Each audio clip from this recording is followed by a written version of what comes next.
How do you repair a human being when the world is dead, the hospitals are archaeological sites, and your leg is starting to smell like a forgotten trash can in July?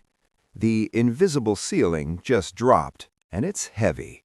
No more ER waiting rooms, no more sterile gauze, and no more friendly nurses named Brenda. The grid didn't just flicker, it flatlined. You're standing in a basement. The rain outside has a suspicious neon tint, and you've just realized your premium survival kit is actually just a collection of overpriced Band-Aids and disappointment. No worries, we're doing Wasteland medicine today. Time to turn your survival into a high-stakes chemistry project. The solution? You become the hospital. And these 5 supplies are the difference between minor inconvenience and slow, preventable death. First, Ethyl-Cyanoacrylate and the tension trap. Start by ignoring the not for medical use warning on that industrial superglue. In the apocalypse, the FDA is a memory, and bleeding out is a present tense problem. But here's the net information gain your average prepper misses. Glue has limits. The science? Cyanoacrylate creates a plastic bridge by reacting with moisture. It's perfect for a clean slice on your forearm. But if you put it on a tension wound, knuckles, elbows, knees, it's going to pop like a bad weld the second you move. For that, you use the glue to hold the edges, but you reinforce it with butterfly strips made from duct tape. If it's on a joint, you're back to suturing. But until then, glue is your chemical zipper. Second, Chitosan, or shrimp shell alchemy. Forget gauze. Gauze just soaks up blood so you can see it better while you die. You need hemostatic agents, specifically bulk chitosan powder. Here's the node. Chitosan is positively charged. Your red blood cells? Negatively charged. When they meet, it's an electrostatic mosh pit that forms a clot matrix in seconds. It doesn't matter if your clotting factors are trashed because you're cold or exhausted. Physics does the work for you. Pour the powder deep, pack it with a cleanish rag, and apply pressure. If you're still leaking after 3 minutes, you've hit an artery, and it's time to move up the escalation ladder. Third, Israeli bandages, the duct tape of trauma. Forget gauze pads, forget your grandma's Band-Aids. The Israeli emergency bandage is what actual combat medics use when someone's leaking faster than a government promise. Here's the thing nobody tells you. Most bleeding deaths aren't from the wound itself. They're from people not applying enough pressure, long enough, in the right spot. The Israeli bandage has a built-in pressure bar. You wrap, you hook, and you crank. It self-tightens. One-hand operation, because your other hand might be holding your intestines in place. Stock at least 6. When the grid dies, coffee's worthless. Pressure bandages, priceless. Fourth, Sugardine, the osmotic executioner. When the triple antibiotic ointment runs out, and it will, you go to the pantry. Mix 70% granulated sugar with 30% povidone iodine. You've just made Sugardine. The science is brutal. Bacteria are tiny bags of water.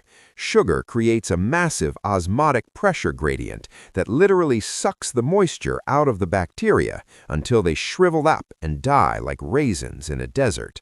The iodine handles the chemical execution. This is 19th century tech that will outperform a $50 cream in a collapse scenario. Slather it on, wrap it, and watch the infection retreat in terror. Fifth, fish mocks and the fish antibiotic loophole. The pharmacies are picked clean, but the pet stores, they're gold mines. Fish mocks, amoxicillin, and fish flex, cephalexin, are often chemically identical to the stuff they give humans. But don't just consume blindly. Amoxicillin is useless against MRSA. If you have a respiratory infection that smells like a wet basement, you need Augmentin. The clavulanate in it is the hacker that breaks the bacteria's shield. Without it, the bacteria just eat the penicillin for breakfast. Stock the loophole, but learn the net information of which pill kills which bug. These aren't just supplies, they're knowledge, and in the ruins, knowledge is the only tool that can't be taken from you. Stay sharp, stay alive. Let's continue with number 6, Potassium Permanganate, also known as the purple god. You need Condy's crystals. This is the absolute Swiss Army knife of chemical stabilization. A few grains in a gallon of water turns it light pink, and now you can wash a wound without introducing new parasites.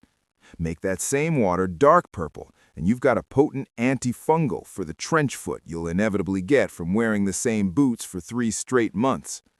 And for the rogue scientists listening, mix these crystals with the glycerin from your DIY soap project. What happens? It bursts into purple, self-igniting flames. It purifies water, it heals feet, and it starts fires. If you don't have this in your kit, you're not prepping, you're just hoarding supplies. Number 7, vented chest seals. Think of this as physics versus lungs. A hole in the chest is a physics problem long before it's a medical one.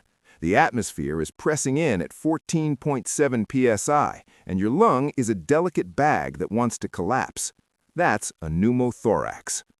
Do not just slap a piece of plastic over it and tape all 4 sides. You will create a tension pneumothorax, where air gets trapped inside the chest and crushes the heart. You need a vented chest seal, like a hyphen. It's a simple one-way valve. Air escapes when you exhale, but the atmosphere can't get back in. If you have to DIY it in a pinch, take a piece of plastic, tape 3 sides down, and leave the bottom open as a flap. It's the rogue way to keep your lungs inflated while the world tries to deflate you. Number 8, the Nasopharyngeal Airway, the NPA. This is the tongue bypass. Unconscious people don't swallow their tongues. That's a myth. The tongue is a muscle. When you're unconscious, it relaxes and falls back, blocking the airway. You can't perform any procedure on someone who isn't breathing. The NPA is a soft rubber tube you carefully slide through the nose. It creates a direct backdoor path to the lungs. A technical warning, check for Battle's sign. That's bruising behind the ears. If you see it, their skull might be fractured. Shoving an NPA in could send it right into their brain.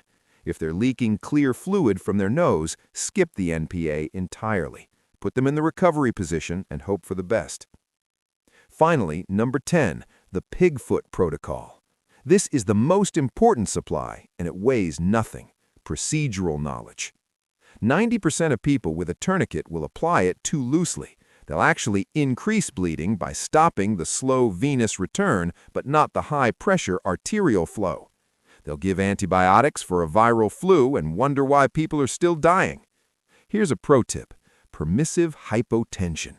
If someone has a penetrating wound, don't try to get their blood pressure back to normal. You'll just blow the clots out. Keep it low until the leak is fixed. Go to a butcher, buy 2 pig feet, practice your square knots and instrument ties until your hands move on autopilot. Because when the lights are out and someone you care about is bleeding, your expensive tactical kit is just a box of useless plastic. You are the medical supply. The grid is dark. The hospitals are silent.